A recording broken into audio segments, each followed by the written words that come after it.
மல்லி சீரியல் நேயர்களுக்கு வணக்கம். மல்லியை மிரட்டும் சுடர் மற்றும் ரகு. இனி நடக்கப் போவது என்னன்னு தெரிஞ்சுக்க முன்னாடி இப்போ தான் சேனலுக்கு முதல் முறையாக வரீங்கன்னா மறக்காமல் லைக் பண்ணிட்டு சப்ஸ்கிரைப் பண்ணிட்டு வாங்க.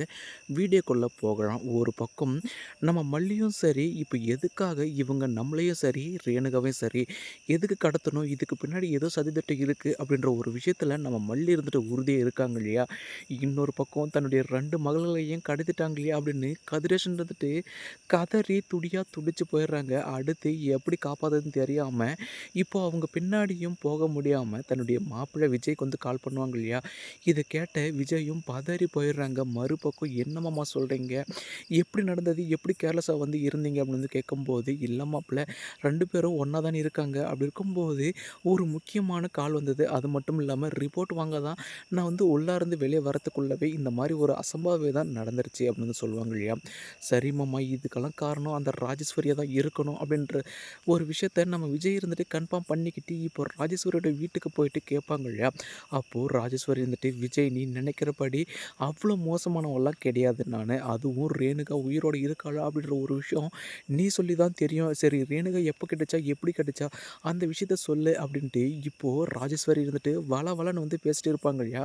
நான் வந்தது அதாவது அவள பத்தி சொல்லவோ அதெல்லாம் கிடையாது. அவங்க 2 பேரையும் நீ தான் வந்து கடத்தி வச்சிருக்கணும். அதாவது டெண்டர் விஷயத்துக்காக அப்படின்னு இப்போ நம்ம விஜய் வந்து கேட்பாங்க இல்லையா? "விஜய், நான் இப்பவும் சொல்றேன். அதாவது அதுக்கு எனக்கும் சம்மந்தம் வந்து கிடையாது." அப்படின்னு சொல்லுவாங்க இல்லையா? இப்படியெல்லாம் கேட்டா நீங்க வந்து உண்மைய சொல்ல மாட்டீங்க. கேட்குற விதத்தில உங்ககிட்ட நடந்துக்கிற முறையில நடந்துக்கிட்டா மட்டும் தான் உண்மைய வந்து சொல்லுவீங்க அப்படின்ட்டு, இப்போ நம்ம விஜய் இருந்துட்டு இந்த ரஞ்சிதாவுடைய கழுத்தில கத்திய வைப்பாங்க இல்லையா? அப்போ மாமா என்ன வந்து விட்டுருங்க.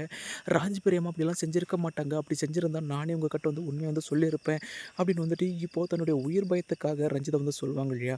மறுபக்கம் இப்போ நம்ம விஜய் இருந்துட்டு சரி, ராஜேஸ்வரிக்கு இதில சம்மந்தம் இல்ல அப்படின்ற ஒரு விஷயத்த கன்ஃபார்ம் வந்து பண்ணிக்கிறாங்க.